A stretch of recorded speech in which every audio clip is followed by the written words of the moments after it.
all these numbers are, be it a mixture calculation, a paternity, a random match probability, a conditional probability, all they are is estimates. They're just like the odds on a fleet Alex or on closing argument. They're an estimate.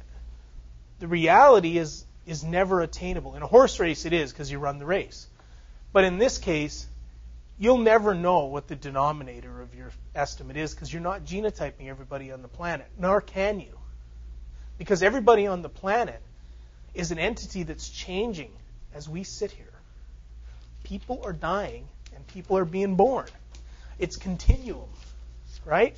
In the population level, every breath you take, someone is stopping their breathing or starting it. If you think about that, it's quite amazing, really. It's a continuum of human beings. Coming, living, going. Coming, living, going. Never stops. So we're not at any point in time a static entity as a population, right? So you never know what the denominator is. You'd never be able to genotype everybody to get the denominator because everybody changes by the minute. So, okay.